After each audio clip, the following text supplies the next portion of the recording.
whiskey in the world. We can drink away the heartache, we can drink away the girls, but we long to love but we'll never touch, as long as there's whiskey in the world.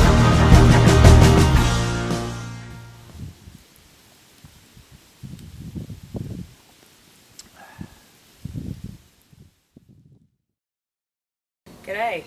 So today I'm going to be working on my secret project, which I've been keeping from Jade for a while. So he knows there's a secret project occurring but doesn't know what it is. So as some of you may know, we're pretty big whiskey fans, and we've always had a bit of a problem about where to store our whiskey and any glasses, which is usually plastic. But I thought that I could do a bit of a modification that I've seen to our back door here and put a little thing in behind this as a little whiskey shelf to store 2 proper whiskey glasses and a nice bottle of Lafroig or Lagavulin or whatever we can get our hands on, really. So I've got 2 aluminium sheets that I've got to cut up and make into a couple of boxes and a panel behind here. I've got a couple of bits of foam, insulated foam, and this stuff here which I can cut out moulds from to keep all the glassware protected. I'm hoping I can just take this off. I've got most of the screws out now and it should just come on off and we can start building. I've been down on my luck, been down too long this time. I drank until the bottom, till I found. So I came out and measured all this up. This is perfect for what we need, which is why I think it's such a cool idea. So this happens to be the absolute perfect size for a whiskey bottle. I've got all my foam and stuff back in there. And then this side we've got our little Lafroig whiskey glasses that are great to drink out of. And they will fit perfectly in here. So they always have these plastic sheets with this tacky black stuff. Use a technical term. And you really want to keep this fairly clean. First things first, I want to give it a bit of clean. I must say, I knew it would take a while to clean this out, but I didn't actually expect it to be bad. Like, these doors are replaceable, obviously. You can get new ones, so it's not like it's a chassis that's going to rust out, but while I've got the whole thing apart, this seems like a good idea to get it all nice and clean as I can before I spray it with a whole bunch of Tectol.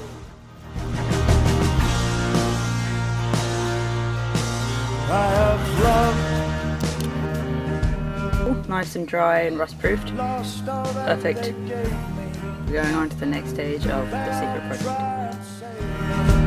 But I'm seeing this thing through, and these feelings of remorse, they leave me no recourse. So I pour another glass and again. But as long as there is whiskey in the world, we can drink away the heartache, we can drink away the girls who we love. So long I will never touch, as long as there is whiskey in the world. I don't want to be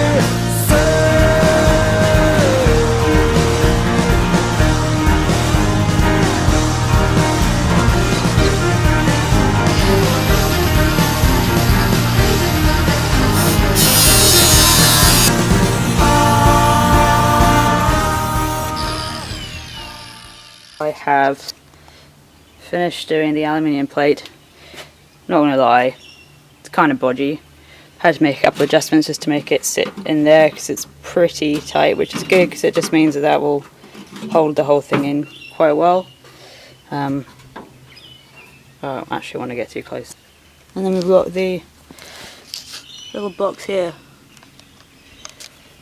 My biggest problem is trying to figure out how to mount it so that I can still get the bolts in to keep it in place, because obviously when I get in there there's no room to do that, so that's probably the biggest challenge. Alrighty, so here we are continuing on with my secret project. However, it did come to my attention when I came back into the shed after going to work that there were some things that looked suspiciously like they'd moved around, and it was quite clear that there was some snooping going on the part of my companion. And I started to realise that I might do with a few ideas and contributions, especially as I didn't know a huge amount about rivets. So I started to basically think that perhaps it would be best if I make it a two-person job and had some contributions. Mentioning this to Jade Michaelis, his suggestion was basically, we should put loads of alcohol in it. So instead of just being a whiskey shelf, it's now going to be a wine and whiskey compartment.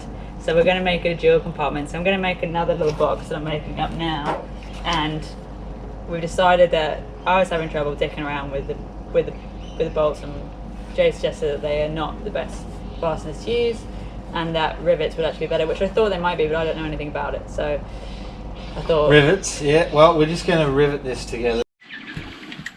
We're doing some riveting here, some real backyard riveting, just a bit of cheap pop riveting. We're only just slapping together a bit of slap. So 1/8 rivet. You just get a 1/8 drill bit and drill a hole and slap it in with a cheap Bunnings pop rivet gun.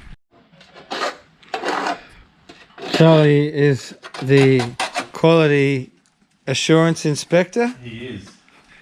He's just checking out if it's up to scratch.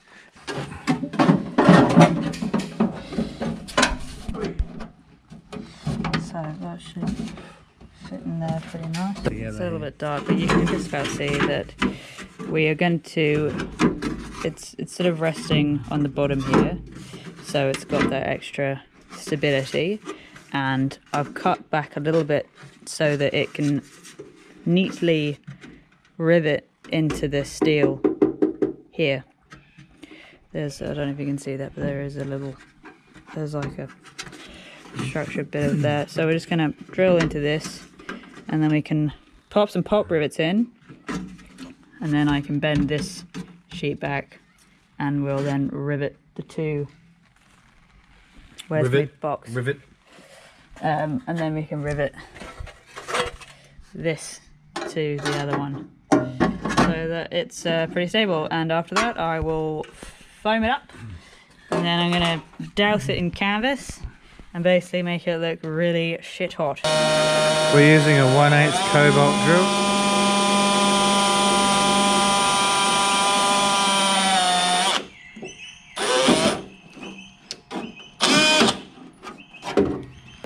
I don't think like even car mechanics realise when they come into Australia like how heavy everything is. It's probably for you guys, everything's so big, like parts are big. Yeah. They always say at work, big parts win hearts. Yeah. Oh, in aviation, everything. It's late. Jade's tired. He's being useless as tits in a bull. Why? You're not really I'm not adding obviously- much to the experience. Yeah, I am. I'm adding heaps. Alright, who knew about it? Guess what I'm adding to the experience? Lefroy. And this is the whole point of the exercise, so let's Oh, yeah, not shit. get too flippant about it. And did I not score a bargain on this, or He's what? got a bargain. But anyway, if we I've- could concentrate on the job in hand. I brought them to their knees. We've done Dan some Murphy's. clever bracketry, which is going. Come with me on the magical mystery tour. These are going to fit from on the inside. That happens. So, something like that. We don't want to over-engineer it. It doesn't look pretty, but it's fine. It's sturdy. It's sitting there pretty well, and it's nice and light. It's not adding any really extra weight or anything like that.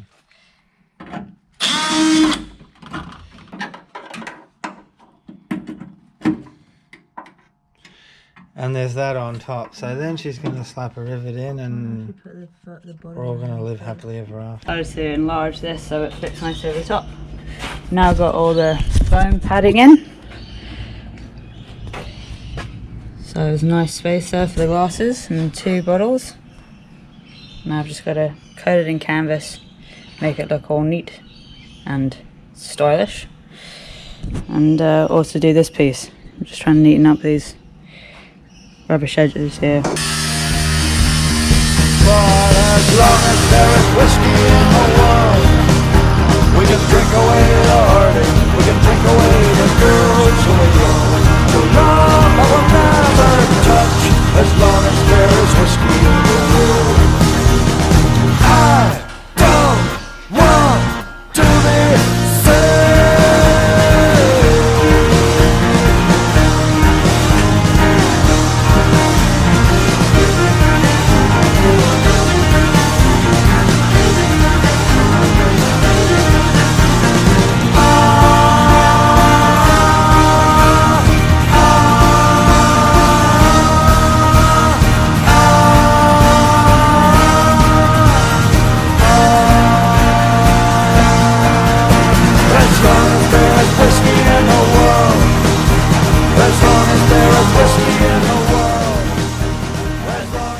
What's happening, Kate?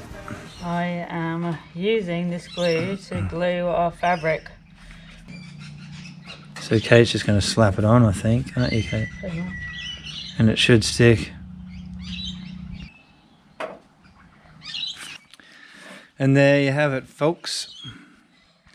You're watching an expert trimmer in business here. Kate has decided, for aesthetic purposes, after doing a concealed hinge, that we're now going to have exposed hinges, aren't we, Kate? Yeah, we're a bit unsure. Not unsure about which one's going to be better, but I think they look alright, and we're going to put the patches over the top. Also, this is just a bit skew and we just want to fix it up. That's on the piss. So she's just putting some pop rivets in here, and we're slapping it together basically. We're getting close, so this is, she's sort of trimmed all this here. I think you'll find that this has been the hardest part, and yeah, it looks quite cool, but once the cover's on it's going to look even much better still.